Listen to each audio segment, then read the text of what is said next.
Well, there's a lot of focus this election cycle on the race for the next mayor of Detroit, but there's a long list of other cities that will also be looking for their next leader. One city on that list, Pontiac.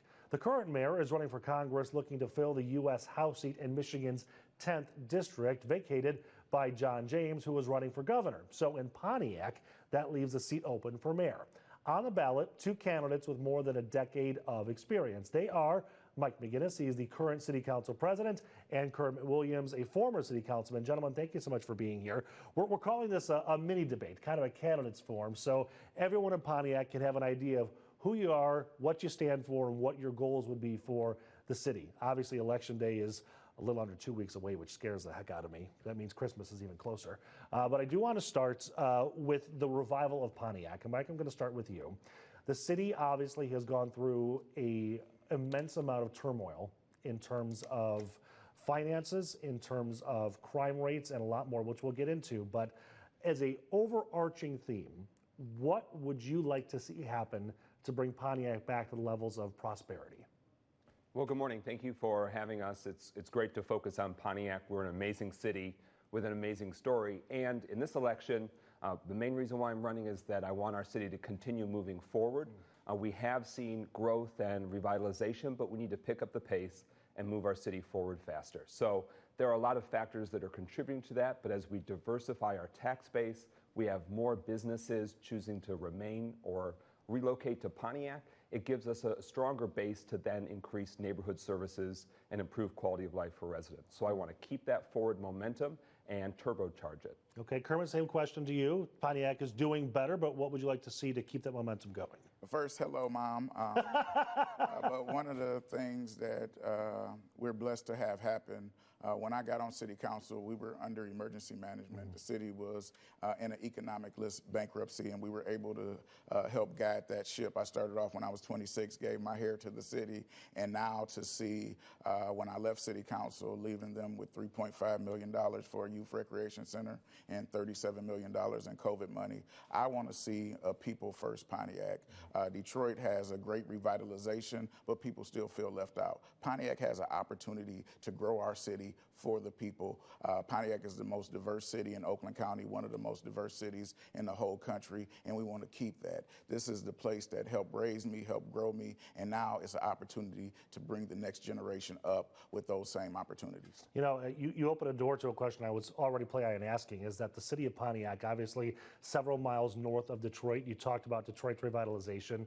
Where do you see, and I'll start with you, Kermit, where do you see Pontiac fitting into the grand scheme of Metro Detroit? So the great part about Pontiac is we're not Detroit, we're not Southfield, we're not Ferndale. We're a small country city that just happens to be up north. A lot of the people who came through the great revival of Generous Motors at the time, and now they're here. And so what we want to make sure is Pontiac is the city with that southern hospitality up north. The great part about it is our location is off of 75, off of Woodward, off of Telegraph, and Pontiac is really the place to be. One of my mentors, the late Hubert Price, used to say, Pontiac is the center of the universe.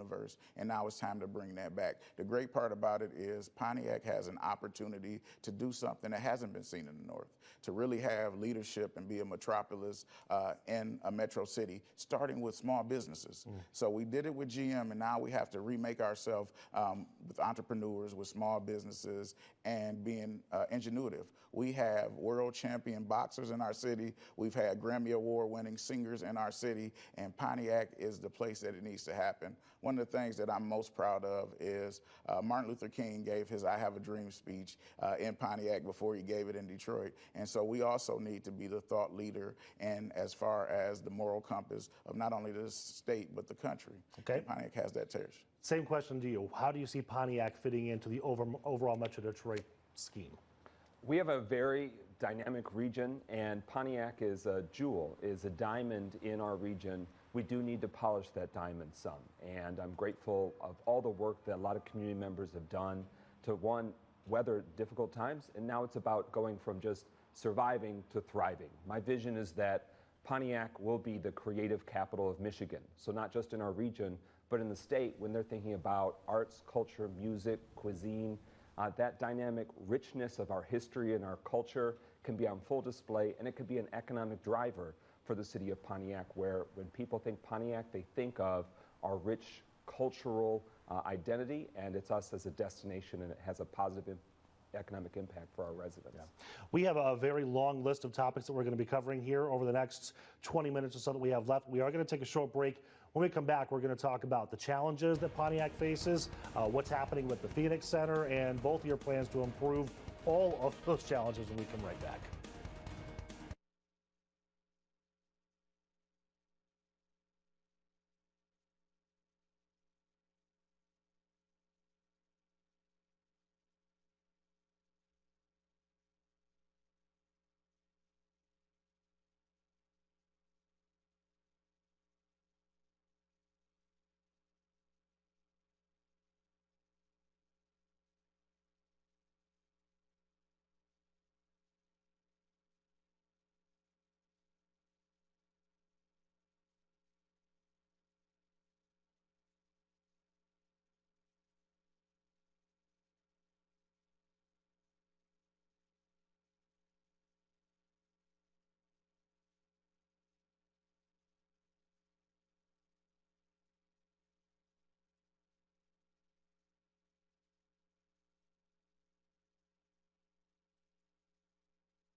Welcome back, everybody. Again, sitting down with the two mayoral candidates for the city of Pontiac, Kermit Williams and Mike McGinnis, for a kind of mini debate here on a Thursday morning.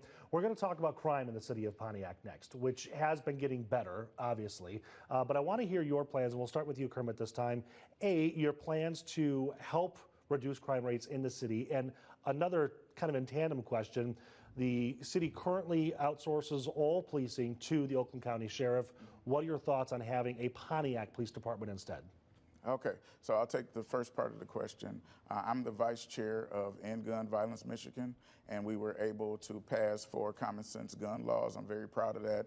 I'm a Moms Demand Action Gun Sense candidate, and I'm very proud of that. One of the things we have to do is we have to prevent crime. So community violence intervention is one of those things. I've been to the state fighting for money for that. We've been working on initiatives. Also, we've been working with the county prosecutor to make sure that juveniles are matriculated, not to Children's Village, but actually through healing groups and other things in order to make sure that they're there. Because if you spend one night in jail, you're much more likely to spend another night in jail. And so we want to make sure that people are not in the justice impacted system. The second thing is Pontiac has been disinvested in for 50 years. And so we have to make sure that the money in the youth programming, the money in the community interest is there, because poverty is evil.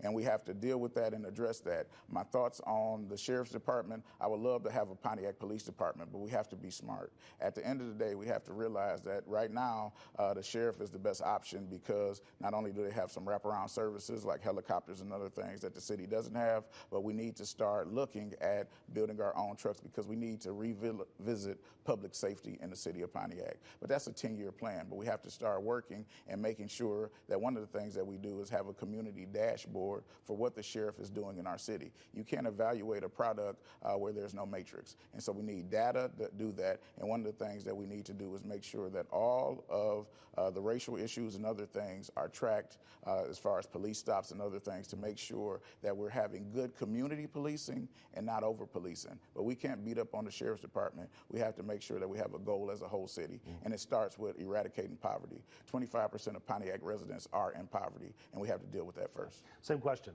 Your thoughts on reducing crime in the city of Pontiac and the Sheriff's Department or a Pontiac Police Department? I'm grateful that the trends have been so positive, that violent crime is dramatically down in the city of Pontiac, and I want to make sure we keep that trend going because it's so destructive and destabilizing anytime crime of a small magnitude or financial crime or something really serious and violent. So we want to make sure we can prevent that. And part of that is, with our sheriff contract, we've ensured that community policing is a central part of those services and has expanded in recent years, which is positive. And we've also been able to introduce community violence intervention. So that really proactive step from our city leadership is yielding results, and I want to make sure we keep that, grow that, And I'm grateful that the state of Michigan is identifying it as a funding priority, so that way we can continue to have that as a priority in Pontiac. We've got to make sure, though, that the city is doing our part with keeping neighborhoods and the quality of life strong, so that way the streetlights are working, the trash is cleared, the services, neighborhood services have to be very high priority.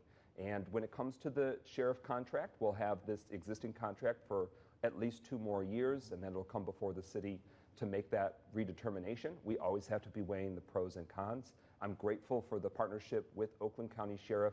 It has yielded positive results with safety. And as mayor, I want to make sure that we're continuing to be proactive, innovative, and putting people first, making sure that their safety and quality of life in the neighborhoods keeps getting stronger, keeps going in a positive direction. Yeah. Okay, next topic is going to be attracting people back to the city of Pontiac, and also employment, trying to get more people, more jobs in your city. Mike, I'll start with you. So our city was definitely for generations a one-company town. Yep. General Motors just 45 years ago had 34,000 employees in our city of 22 square miles. A lot of employment, and it was our giant primary tax base. Today, there's only a few thousand, so it's a fraction. We've been able to, as a community, see a lot of positive growth with our now largest employer, United Wholesale Mortgage. Amazon has replaced the former Silverdome site. There has been some mid-tier businesses that are taking up some of that mantle, but we've got to keep growing in a really robust way. One big missed opportunity is our historic downtown that needs to be revitalized, and our major corridors. So if you think of Huron, Auburn, Walton, Perry, Baldwin, these are major streets that 60, 80, 100 years ago, they supported small neighborhood community businesses. They were a major employer and just really positively impacted residents' life experience. We've got to reactivate, clean up, and really bring back to life a lot of our commercial corridors and make sure that those that live nearby, those passing through, that they get to benefit and enjoy from not only good curb appeal, but that it's adding to the quality of life and the city's tax base. Kermit, same question, attracting more people to the city and getting more jobs for them. We have to be business friendly. Part of what we need to do, this is the first time in the last 20 years that we've lost population. So people are moving out of the city because they feel like they're visitors in their own town. I just met with the owner of Carnival Market. He wanted to do a $10 million expansion the next block over. And if you get a chance, go to Dogwoods. It's a great restaurant. They're doing, I recommend the Salmon Bowl. But literally across the street, they wanted to bring in a Starbucks and some other things in the community, and they were rebuffed by the city after they've spent $200,000 already on the property. These are the kind of things that can't happen. We have to grow our mom and pops, our small businesses, and make sure that we're building a climate that we're business friendly for everybody. I tell everybody all the time, right now we have Popeye service. No knock against Popeyes, I love it. But we need Chick-fil-A service in the city. And so that means redoing what we're doing in code enforcement with leadership and other things, and also bringing our economic development out of the basement. We don't have a brochure for the city of Pontiac right now. That's unacceptable. We need to be open for business, and everybody needs to have fairness in the city. If you want to invest in Pontiac, me as mayor is going to give you an opportunity to have a fair shake, no shakedowns, no other things. You have to be able to come into the city, and we're open for business. I want to ask both of you about transparency and voter trust. Currently, the former mayor of Pontiac, Deidre Waterman, under federal investigation, again, just under investigation, for allegedly misspending $1.6 million in city money. Do you think, and Mike, I'll start with you, that there is a trust issue, and if so, how would you like to repair it?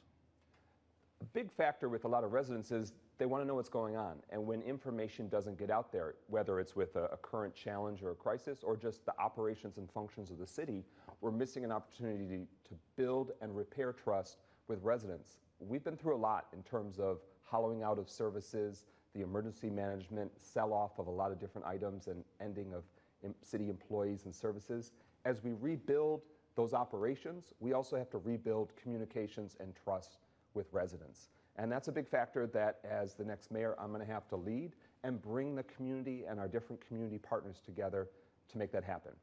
When it comes to making sure that we have a strong, transparent government, I myself experienced an interesting and challenging turn in my life before I was in elected office, and that really shaped my experience of holding myself to a very high standard, making sure that I don't get tripped up into BS that distracts from being able to serve the residents. And I'm proud of the fact that twice elected to the school board and now serving and elected and serving to the city council, that I have not engaged in any behavior that's questionable, that has been investigated and so forth. And so as mayor, I'm going to keep holding myself to that same high standard, in part forged from the experience of my own troubles before I was in elected office, because I don't want that for the residents. I don't want that stress for myself. And we got to focus on getting results for the people so we don't have time to get drawn into mess. Sure. Kermit, I will give you some fair time here, but I do have to ask, what you're talking about there was 15 years ago in 2010, there was convicted of fraudulently entering 3 Tea Party members' names as candidates for either Oakland County Board of Commissioners or the Michigan Legislature. You called that a very painful lesson. Can you describe what that lesson was? Sure. When I was chair of the Oakland County Democratic Party 15 years ago, I was trying to do the right thing and got ensnared in the wrong way of doing it. And so I've had to, for the rest of my life, we'll have to keep paying this lesson over and over again, that don't get involved in BS, even if you're not directly doing it. You know, go the high road and go the right sound way. And so that's been a painful experience where I had to, was on the front page of the papers, all sorts of, legal challenges that'll follow me for the rest of my life. And it's forged who I've been as a community leader, because I don't want to ever experience that again. And I don't want my community to have to experience that. So I've tried to hold myself to a very high standard, and I want to make sure that the city operation that we lead also isn't getting ensnared in any distractions and headaches in that regard as well. Kermit, same question. Your thoughts on transparency and trust with city government? So I'm blessed to be elder at my church. I've been a minister for 20 years. And so the number one way to bring back transparency is stop lying to the people. I literally left the city council because we had those challenges, and we've surveyed the community. We did over 5,000 surveys with our nonprofit, and they said trust was the number one issue. They didn't trust government. So we left the city council, and I ran for charter commission. We spent 2 years on developing an Office of Public Integrity and a public integrity officer to make sure that our city is now safeguarded from any of that, because you have a person that can investigate. The problem that I have is they've implemented a lot of the charter with coming up with the payment for the council president and other things, but the public integrity division has not been started at all. They haven't picked the citizens, they haven't picked the public integrity officer, and these are the things that citizens need. They need to be able to get the reports, get the data, and see the transparency that we talk about. You can't tell people that you're transparent. You have to show people that you're transparent. I've been blessed to do it the right way for 20 years, and I'm going to keep on doing that in the way that I serve the city. Pontiac needs to be first. The people need to be first, and not the politicians. He pointed the finger at you, so I'll give you 30 seconds for a rebuttal if you'd like. We have to make sure that our city government is functioning effectively across the board. And what he's identified definitely is something that needs to be tackled. And it's been unfortunate that that has not happened yet. When I'm mayor, we can deliver on a lot of the initiatives that the charter has called for and that have been in the city government structure for decades, but hasn't been happening the way it is. The mayor has the authority and power to appoint, to hold people accountable, to communicate out to the residents, and I look forward to, as mayor, seeing quick progress and leading that quick progress. But in terms of the Office of Public Integrity, that position is posted. Anyone can pursue and see that listing online and see if they'd like to apply. I've been pushing the administration to get even to that point, and as mayor, I'll be able to make sure it happens. Okay. We are going to take another short break. When we come back, we're going to dive into some of the issues that probably matter most to your residents in Pontiac. Housing, blight, infrastructure are the things that matter most to them when we come back.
Welcome back to Local 4 Live. Again, we're talking with Mike McGinnis and Kermit Williams, both candidates for the mayor of Pontiac, both looking to be the next leader in the city of Pontiac. We have talked about so many things, the challenges, transparency, employment rates, crime, but let's get now to some of the things that affect people right in their own homes, which would be housing, some of the blight. Kermit, I'm going to start with you here. What can you do to get more housing, more affordable housing, and to address the issues of blight? So we need housing for everybody. One of the things that we need to do is make sure that we are being creative in what we do. Our code only has basically single-family homes, condos, and apartments right now. And we need to be able to expand that. Ann Arbor has done an excellent job with making housing for college students and others, and that's one way we can make it affordable. The other thing is we have to produce jobs. At the end of the day, affordability when you don't have any money is not affordable. And so we have to make sure that we're tackling that. We need to build 1,000 new homes over the first 4 years of my administration. Part of what we're going to do is we also have to keep our seniors in our home. So I've been working for 20 years. We started off repairing seniors' homes with Christmas in Action. We started a chore program back in the city, and I'm glad we were able to do that on council. But we need to make sure that the citizens can age in place. And one of the things that I'm putting in our administration is community navigators. So when the seniors call, we actually have people that are from the city that's helping them navigate, because if you don't have computer savviness, you can't function in this system with DHHS or anything else. And so we need to help the grandmas and others, and even the young people who are not computer literate, in order to do that. We also have to make sure that we're using all the tax abatements, brownfields, pilots, and other things in the city to make sure our city is growing in the right way. But it's got to be mutually beneficial. The problem that we've had in Pontiac is we've had scattered site development and other things that haven't benefited the residents on a long-term scale and a plan. We need a housing plan. Okay, Mike. I am going to be a pro-growth mayor. So we want to grow our population. We want those that grew up in Pontiac and have moved away to come home. And we want those that are aging in place to get older and have amazing golden years right in our city of Pontiac. We do have thousands of vacant lots, empty land that needs to be redeveloped and revitalized. And housing is going to be a driving factor for that growth. So we need to have an all-of-the-above strategy. We've recently been able to draft now a housing plan and a housing study for the city, and we've made some innovative approaches when it comes to land use and zoning.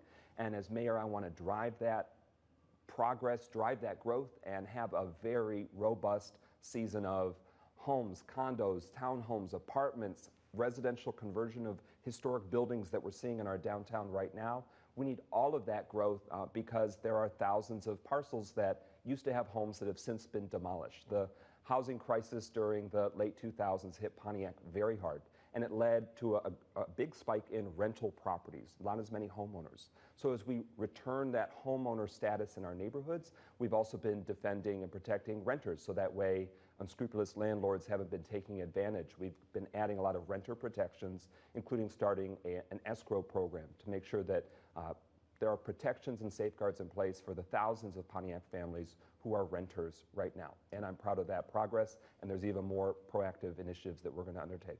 Okay, our timing is working out perfectly here. So we're kind of at the end of this mini debate candidate forum. We're going to give each of you 60 seconds for some closing remarks, whatever you'd like to say to the citizens of Pontiac. Kermit, we'll start with you, and I'll give you time cues to let you know when your time is wrapping up. All right. Well, thank you, Nick, and Channel 4. This has been phenomenal.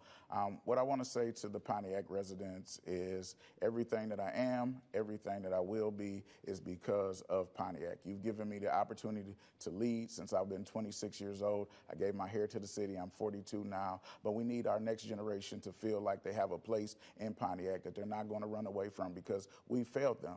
And now is the time to reset Pontiac in a way that our next generation feels like they can make a home. The name of our campaign is Let's Make Pontiac Home Together. And we want to do that. Housing, opportunity, infrastructure, municipal services, and education. We have to fix the bridge on Martin Luther King. We have to partner with our schools. We have to make sure that all of our kids are literate in the city of Pontiac. And we need to make sure that it's time to invest in us. Thank you, Pontiac. I'm asking for your vote. Go to KermitWilliams.com if you want to support.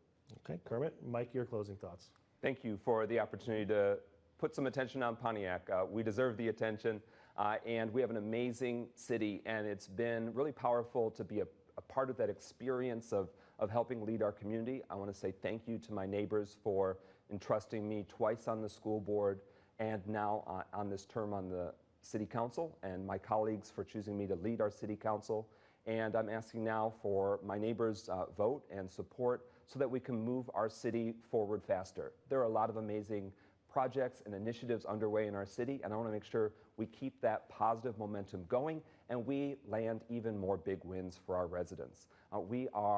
Right now, we have 17 major construction projects underway by the City of Pontiac. We have record grant, state, federal, county funding for the county, from the county to our city. I want to make sure that we deliver those results, finish strong, and have a brighter, more robust City of Pontiac for everybody. Okay. Mike McGinnis, Kermit Williams, both candidates for Pontiac City Mayor, thank you so much for joining us. Thank and you. I hope that all of your residents have been tuning in so they can get a better idea of who their candidate is going to be. Most importantly, everybody watching, I don't care who you're voting for, but please go and vote. We need voter turnout much more than ever right now.